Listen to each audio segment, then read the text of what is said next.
Qué gusto estar de nuevo acá, aunque no podemos vernos físicamente, sabemos que estamos en un mismo espíritu, estamos conectados acá y qué lindo compartir de nuevo esta segunda parte de la serie.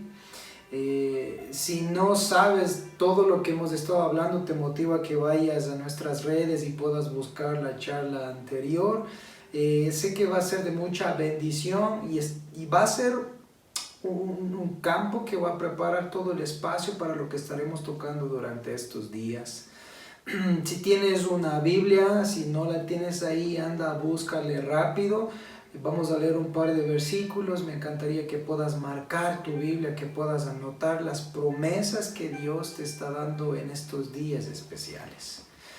Y continuando con el tema del desierto, ya habíamos mencionado los diferentes lugares y tierras que el pueblo de Israel tuvo que pasar, y habíamos hablado lo terrible, lo trágico, lo espantoso que es el vivir en un desierto. Habíamos hablado de las cosas difíciles, de la escasez de comida aparentemente, del dolor, de la angustia, de la tristeza, de la tragedia, de la desgracia, y lo llevábamos esto a nuestros días, en el día de hoy, en lo que aparentemente estamos viviendo, que esas cifras que suben como locos y toda la crisis de nuestro alrededor.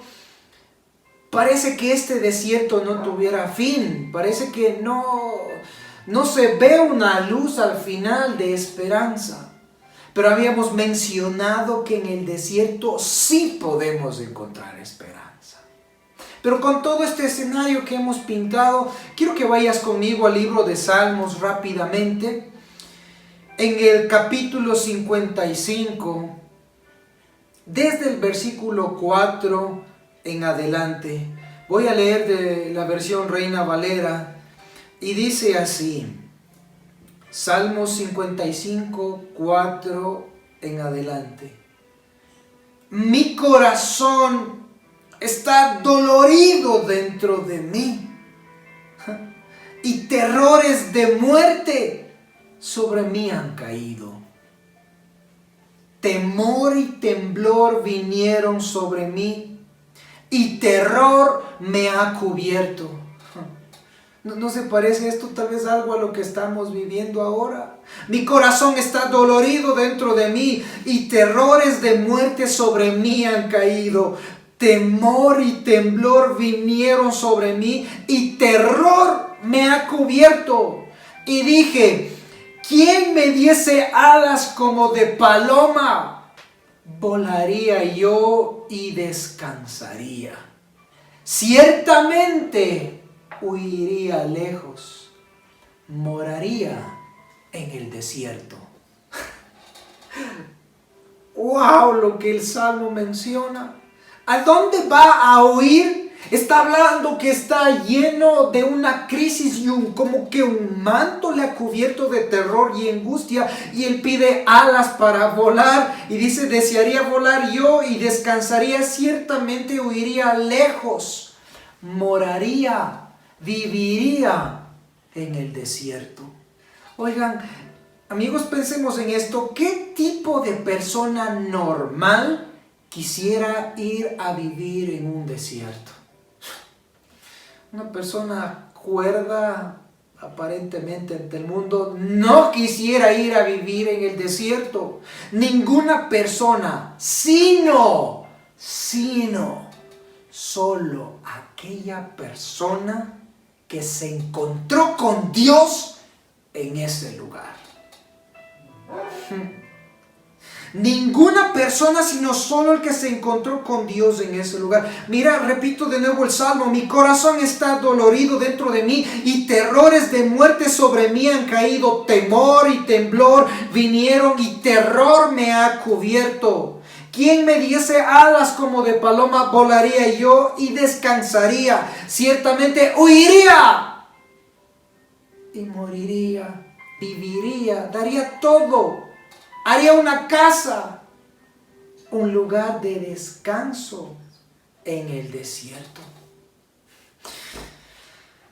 Al Dios entonces encontrar en el desierto, al ver el desierto como una herramienta en la cual iba a ministrar, a trabajar y a moldear a su pueblo, amigos, no es de extrañarnos entonces, no es de extrañarse que grandes hombres de Dios y mujeres de Dios hubieran pasado en esos lugares. Si Dios encontró que el desierto era una buena herramienta de entrenamiento, no nos extrañemos si grandes hombres o mujeres de la Biblia y actuales tienen que pasar por un desierto. Oigan, no es casualidad, mira, hagamos cuenta de estas personas. No es casualidad que Abraham y Sara vivirían en el desierto. No es casualidad que Isaac y Rebeca hubieran sido nómadas en el desierto. No es casualidad que Moisés hubiera pasado en el desierto y muchos otros que pasaron. Es decir, entonces, que este tiempo significativo que ellos vivieron en el desierto fue clave. ¿Por qué? Porque tenían que pasar por este lugar antes de levantarse y cumplir al 100% el mandato y el propósito que Dios tenía para cada persona. Por eso entonces nos damos cuenta que no es casualidad que el pueblo de Israel salió de Egipto y pasó por el desierto antes de atravesar y llegar a la tierra prometida.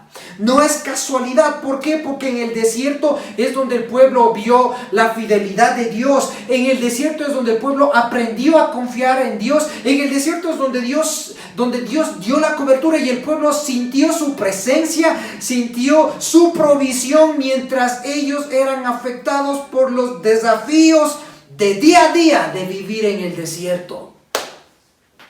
No es de extrañarnos entonces que Dios utiliza esta herramienta para moldear y para forjar a sus hijos. Ahora quiero que pensemos un momento en Moisés, en esta persona que Dios utiliza para hacer toda esta transición y este movimiento de cientos y millones de personas. Quiero que piensen en la vida de él un momento. Moisés pasó 40 años, sus primeros 40 años como príncipe de Egipto. La mejor educación, la mejor comida, viviendo en el palacio de la potencia número 1 de esa época. Sus primeros 40 años. Los siguientes 40 años Dios le lleva al desierto de Madián.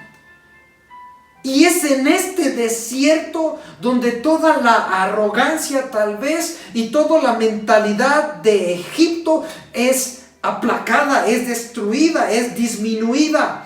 Y pasa 40 años en este desierto de Madián y se convierte en lo que muchos estudiosos creen en la posición más baja que un egipcio podía tener. ¿Qué? Pastor de ovejas. Y después de este proceso de 40 años en el desierto de Madián, Dios le lleva una vez más a Egipto y con mano poderosa Dios utiliza la vida de Moisés y el pueblo sale libre y van al desierto y una vez más, 40 años más en el desierto. ¡Qué vida la de Moisés! Ahora, al pensar en todo este proceso, ¿qué es lo que Dios quiso desarrollar en cada una de las personas que vivió en el desierto? Intimidad. Desarrollar intimidad y confianza. Y esto era clave. Y esto fue clave para ellos y esto será clave para nuestras vidas en días como hoy. En ese desierto que estás atravesando, en este desierto que estamos atravesando, será clave que aprendamos a desarrollar la intimidad y la confianza. Mira, y antes de que el mundo sepa que hay un Dios, primero tú tienes que conocer a ese Dios para que puedas explicar a la gente de qué Dios estás hablando. Por eso es necesario pasar por estos procesos. Ahora quiero, hacerte que entendamos un poquito la diferencia de dónde Dios le saca al pueblo de Israel de ese Egipto y a dónde le lleva. Tengo un par de fotos que ahora vamos a ver Y me gustaría primero que entiendas la diferencia de dónde es que vivía Israel. Ellos vivían en la tierra de Gosén, en el norte de Egipto, en una tierra súper fértil, conocida como el delta del Nilo. Y miren estas fotos. Mira esos árboles. Mira el río Nilo ahí, tan perfecto, tan lleno de vida y dando vida a sus alrededores. Mira esos verdes de ahí, mira esas palmeras.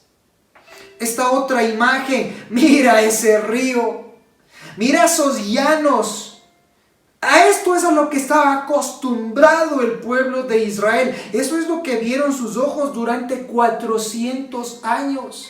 Esto que acabas de ver, esto es lo que el pueblo miró durante 400 años y Dios le saca de esta preciosura, si podemos decirlo entre comillas, en este oasis perfecto. Si tú viste en el fondo las montañas, sí había partes desérticas, pero donde pasaba el Nilo, donde bañaba el Nilo, no, era todo verde en la tierra donde se asentó Israel. Pero mira ahora a dónde es que Dios les lleva. Con esta imagen anterior de Egipto, Dios les lleva a esto. Montañas, piedras, rocas, seco, totalmente seco. Mira esta otra imagen, lomas, piedras filosas, puntiagudas. Amigo, no son esas planicies tal vez a las que nosotros estamos acostumbrados a ver en internet, donde está lleno de arenas y esas dunas y unos oasis preciosos y perfectos. No. El desierto por el que pasa Israel en esta península, de la península del Sinaí, lo que sería parte de Arabia, y bueno, el desierto ahora de Judea y todos estos. Amigos, yo he estado en ese desierto y no son esas lindas montañitas así, no, son montañas filosas, rocas, piedras en todo lugar. Y de hecho, esa primera foto que vimos del desierto, ese es un wadi. Y la palabra wadi es una palabra en árabe. Si queremos captar la idea en español, sería algo así como un cauce de un río seco, donde alguna vez al año pasó un caudal y ahora quedó hecho ese camino. Ese es un wadi. ¿Qué pasa con esta situación rocosa y montañosa? Los desiertos por los cuales atraviesa el pueblo de Dios eran terrenos difíciles. No eran esas planicies lindas donde uno pareciera que fuera caminando y ya, no. Eran subidas, eran bajadas, con wadis traicioneros, con pozos profundos. No se podía escapar de la realidad de la vida en estas tierras. El pueblo de Israel tuvo que luchar con todo este calor, con un sol abrasador, con serpientes, con escorpiones. Entonces, cuando el pueblo experimenta las dificultades del desierto, fueron serias, fue de verdad. Pero, como habíamos dicho, de todas estas circunstancias, Dios le rescató. Con esta idea entonces en mi mente de qué es el desierto que ellos atravesaron, cómo es el desierto de esta zona de Medio Oriente, quiero contarte una pequeña historia. No voy a dar toda la historia porque esta podrías estudiarla con más tranquilidad en tu casa en el libro de Génesis, pero quiero irme a una parte de la vida de Abraham donde él junto con su esposa Sara quieren ayudarle a que la promesa que Dios les había dado se cumpla, y aparece la esclava Agar. Y quiero enfocarme ahora en Agar. Pasado el tiempo, Abraham tiene un hijo con Agar y el muchacho recibe el nombre de Ismael. Ismael creció y después, pasado el tiempo, Dios cumple el milagro con Abraham y su esposa Sara. Y tienen un hijo y le ponen por nombre Isaac. La palabra de Dios me dice que pasado el tiempo, Ismael como que se burlaba de Isaac. Y esto ante los ojos de Sara, la mamá, no le gustó. No le gustó esta idea y le dice a Abraham: mándale, mándale a esta mujer que se vaya con su hijo. No quiero que esté más aquí con mi familia, ni que reciba parte de la herencia. Esto le duele a la vida de Abraham, porque de una u otra manera Ismael era su hijo. Y entonces voy a ir al libro de Génesis, capítulo 21. Voy a leer desde el versículo 14. Génesis 21, desde el versículo 14 en adelante. Dice así en la traducción viviente: así que a la mañana siguiente Abraham se levantó temprano, preparó comida y un recipiente de agua y amarró todo a los hombros de Agar. Luego la despidió junto con su hijo y ella anduvo errante. ¿Por dónde? Ella anduvo errante por el desierto de Beerseba. Cuando se acabó el agua, Agar puso al muchacho a la sombra de un arbusto. Entonces se alejó y se sentó solo como a unos 100 metros de distancia y se echó a llorar y dijo: no quiero ver morir al muchacho. Pero Dios escuchó llorar al muchacho.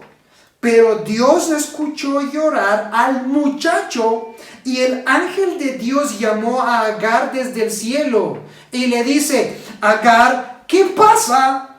No tengas miedo. Dios ha oído llorar al muchacho y allí tendido en el suelo le vio. Ve a consolarlo, porque yo haré de él, de Ismael, una descendencia muy grande y se convertirá en una gran nación. Quiero enfocarme en una parte. Quiero ir a la parte donde el muchacho se queda debajo de la sombra de este arbusto. El versículo decía: y ella anduvo errante por el desierto de Beerseba. Cuando se acabó el agua, Agar puso al muchacho a la sombra de un arbusto. Ahora, mira, al ser personas que vivimos en otro continente y al no ser personas del desierto, tal vez podemos estar tentados nosotros a imaginarnos qué tipo de arbusto, de árboles. Pero déjame decirte que la sombra de un árbol del desierto acá no es una sombra así súper amplia de un súper gran roble. De hecho, en el desierto no hay robles, ni mucho menos árboles frondosos, verdes gigantescos, para nada. Y yo creo que este es un comentario. Yo creo que lo que la Biblia describe aquí en el desierto de Beersheba, al mencionar la palabra arbusto, yo creo que en hebreo menciona la palabra rotem. Lo que la Biblia describe aquí en el desierto, este arbusto puede ser lo más parecido a un rotem. Para que nosotros logremos entender esto, algunas personas lo llamarían, sin conocimiento, un árbol escoba o árbol parecido a una escoba. De hecho, el nombre técnico o el nombre propio de este árbol es Retama moruna. Ahora quiero que escuches algo acerca de este rotem. Este rotem, la sombra que produce este rotem es la única sombra disponible en el desierto. Escuchen esto de nuevo. La sombra que produce este rotem, este tipo de arbusto, es la única de las poquísimas sombras disponibles en el desierto. Ahora voy a poner una imagen para que sepan de qué tipo de árbol estoy hablando. Esto es un rotem. Vean en qué parte está. Vean esas ramas que tiene. Aquí tengo otra imagen. Vean en dónde crece. Y quiero que vean la sombra que está produciendo. Este era probablemente, si miramos bien la sombra, esta sombra era probablemente la única sombra que protegió a Ismael de la muerte. Este es el tipo de sombra en el cual encontró seguridad, en el cual encontró descanso. Imagínate al muchacho andando ya por horas y no había más agua y solo ya estaban listos para morir. Esta sombra de este Rotem es lo que a él le salvó la vida, porque la palabra de Dios dice que Dios escuchó el llanto, el clamor, la petición de Ismael. ¿Dónde se produjo esto? En la sombra de este árbol. No como la sombra de los árboles que estamos acostumbrados acá en nuestros parques, en nuestros bosques. No, imposible. Y es en esta sombra donde Dios trajo esperanza y seguridad. Ahora te platico lo que pasa en estos días. Los nómadas, los beduinos que viven en estas zonas, están totalmente desesperados por buscar este tipo de arbusto Rotem para encontrar una sombra debajo donde sentarse. Imagínate, están con sus ovejas y las ovejas están ahí comiendo lo poco que hay y ellos en un calor abrasador de más de 50 grados donde la humedad y todo esto. Imagínate, esta sombra en esta zona es la que te puede salvar la vida. Pero tú viste el radio, no es gigantesca, es un pedazo. Lo que yo creo que estos beduinos entienden es lo valioso de encontrarse en el camino como un pequeño arbusto como este. Ahora quiero que vayas conmigo al libro de los Salmos, capítulo 121, desde el versículo 5 en adelante. Salmo 121, 5 en adelante dice: Jehová es tu guardador, Jehová es tu sombra a tu mano derecha. El sol no te fatigará de día, ni la luna de noche. Jehová te guardará de todo mal. Él guardará tu alma. Jehová guardará tu salida y tu entrada desde ahora y para siempre.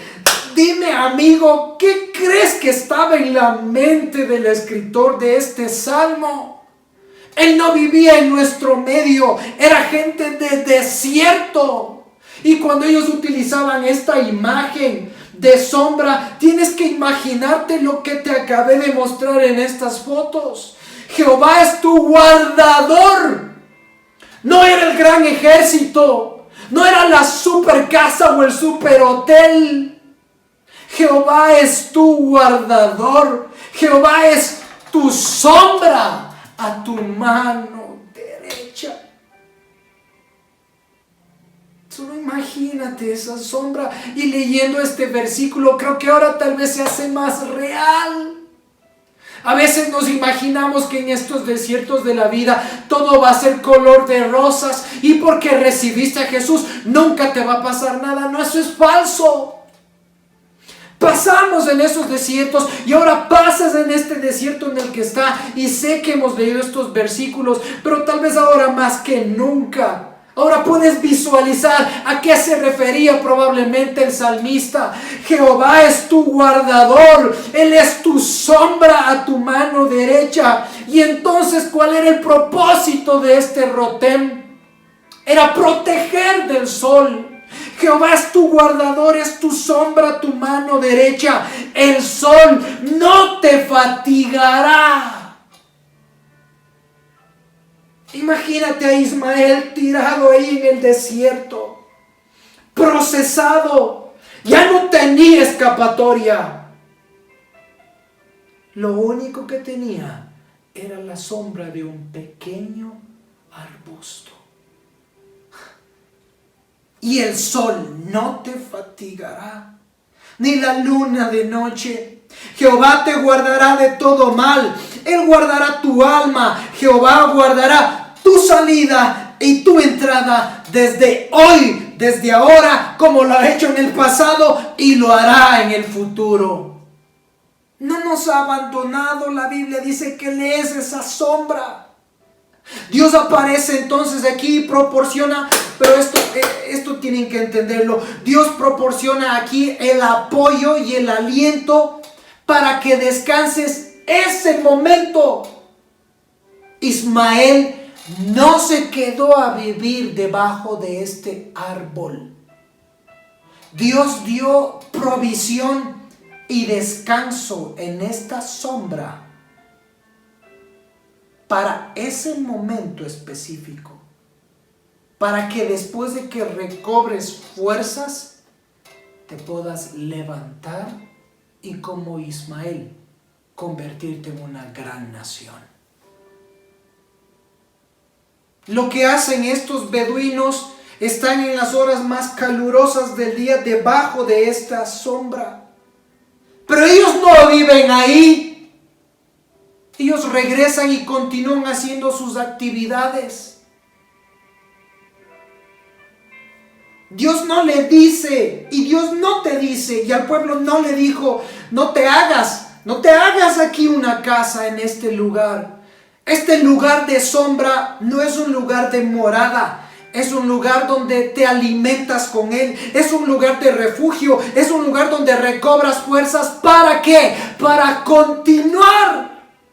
No es un lugar donde vas a caer muerto, es un lugar donde te alimentas con Él y continúas. Es un lugar donde recobras fuerzas y te levantas. Pero mira esto pasaba un día, porque el momento que tú te levantabas a seguir caminando, eso significaba que tú te despedías de ese arbusto y el día de mañana ya no sabías si en la próxima montaña o en el próximo wadi iba a haber otro.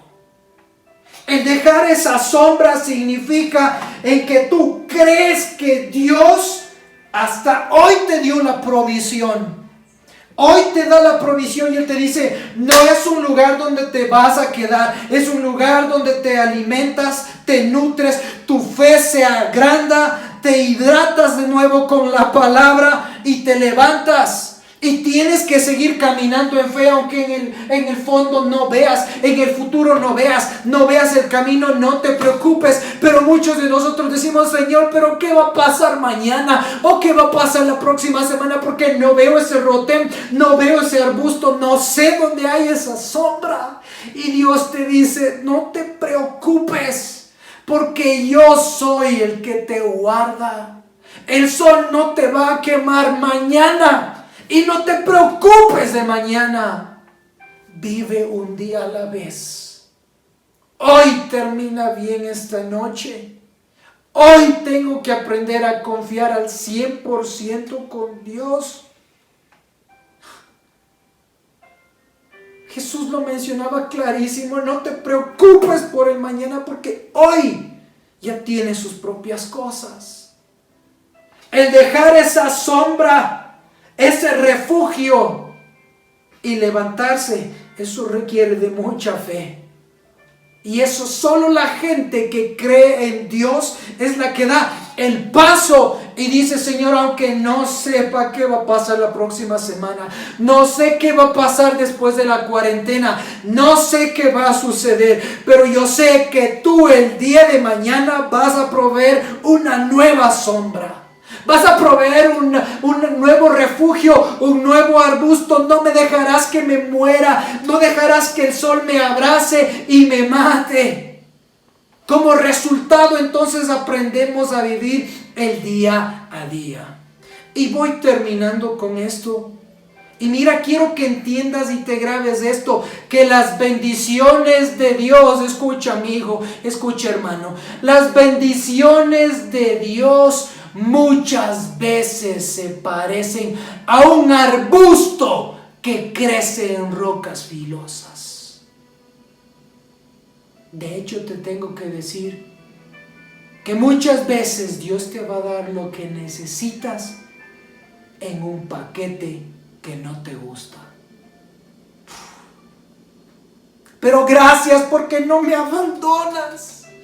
Aunque no entienda esta crisis y no entienda lo que pasa ahora y lo que va a pasar después, sé que serás mi sombra. Y sabes, sí, el desierto desalienta. El sol parece estar más caliente. Y no hay un tipo de sombra el que tal vez a ti te gustaría tener. Pero en medio de esa sombra Dios es suficiente y Él se levanta y Él hace que una vez más aparezca un arbusto para que tú puedas ese día de nuevo conectarte con Él y llenarte. Que cuando te acerques a Él y clames, que corras desesperadamente a Él y digas: Señor, clamé y me respondiste. Ahora mi pregunta es esta, y con esto termino. ¿Estás corriendo desesperadamente a buscar esa sombra? ¿O vives debajo de esa sombra? ¿Estás tan desesperado como Ismael o como estos beduinos que corren en busca de un refugio? Si es que no, hoy es momento de ahí donde estás, doblar tus rodillas, o en tu casa después más noche, correr a tu cuarto y doblar rodillas y decir: Señor, he estado mal. Ya estoy en el desierto, ya acepté esa idea, pero me estoy secando y es porque no estoy debajo de tu sombra. Mira, Dios no quiere que mueras en el proceso. Él quiere darte esa sombra. Y hoy, Él quiere que entiendas que hoy Él es más que suficiente. Del día de mañana no te preocupes. De la próxima semana no te preocupes. Hoy Él es suficiente.